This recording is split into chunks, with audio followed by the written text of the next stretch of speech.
ঠাকুরপো, তোমার সঙ্গে ঝগড়া করতে এলাম ভাই। কেন? আমি আবার কি করলাম? তোমার বড়দার সঙ্গে কথা বলতে বলতে হঠাৎ মনে পড়লো গত সপ্তাহে তো তোমাদের বিবাহ বার্ষিকী গেছে। আমার ছোট্ট বোনটাকে বিয়ের তারিখে তুমি কিছু দাওনি কেন? কে বললো দিইনি? দিয়েছি তো। কি দিয়েছে শুনি? তেমন কিছু নয়, একটা আংটি।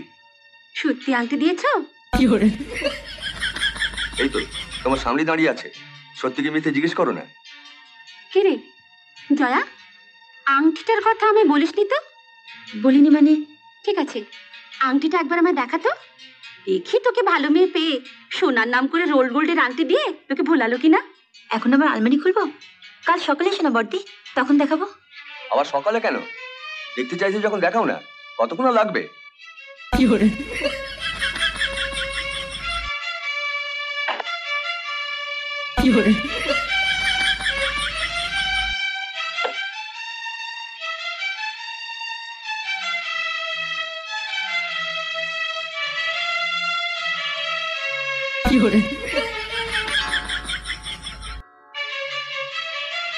আংটিটা সুন্দর না?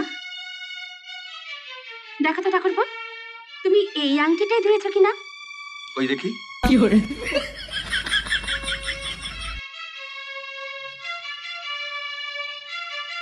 হ্যাঁ, এটাই তো দিয়েছিলাম। একটু ভালো করে দেখো না। না না, দেখার কি আছে, এটাই দিয়েছিলাম। হ্যাঁ বড়দি, ও আমাকে এই আংটিটাই দিয়েছিল, আর আমিও এটা ঠাকুরপোকে দিয়েছিলাম ওর বন্ধু ভাস্করের বউকে দেওয়ার জন্য।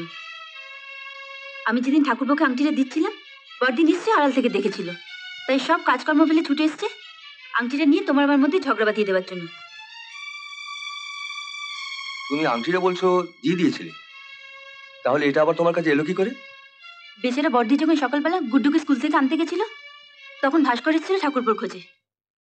সেজ বৌদি, বিক্রম বাড়ি আছে? না, ও তো তোমাদের বাড়িতে গিয়েছে। এই আংটিটা ওকে দিয়ে দেবেন তো। ও তো এই আংটিটা তোমার বউকে দেওয়ার জন্য নিয়েছিল, ওকে দেয়নি? হ্যাঁ দিয়েছিল, দিয়েছিল, কিন্তু আমি এটা ওর থেকে জোর করে ছিনিয়ে নিয়ে চলে এসেছি। সে কি? কেন? বিক্রম নাকি লোপার, ওকে তো বিয়েতে নেমন্তন্ন করেইনি। ও যখন আংটিটা দিতে গেল ওকে ওকে একবার বসতে পর্যন্ত বললো না, অথচ আংটিটা নেবার সময় হাত পেতে ল্যালা করে নিল।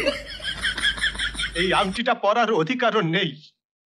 বিশ্বাস করো বর্দি, আমি যদি জানতাম আমি যখন ঠাকুরপোকে আংটিটা দিচ্ছি তুমি তা লুকিয়ে লুকিয়ে দেখেছো, আংটিটা যে ফেরত পেয়েছি সেটাও তোমাকে জানিয়ে দিতাম। তাহলে তোমাকে ওর সামনে এতটা অপদস্থ হতে হতো না। আংটিটা না হয় ফেরত এসেছে, কিন্তু তুমি যে আর সকলকে লুকিয়ে লুকিয়ে ওই লোফারটাকে কত কি দিয়েছো সেটা কি ঠাকুরপো জানে?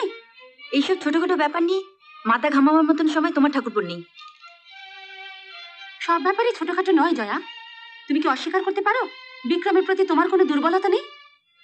আছে, ভীষণ দুর্বলতা আছে।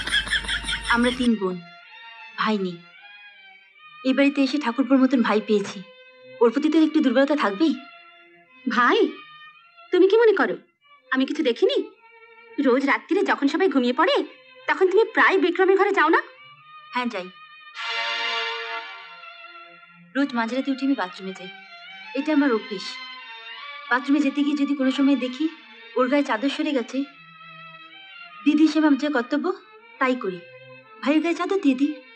শুনলে ঠাকুরপো, শুনলে তোমার বউয়ের কথা?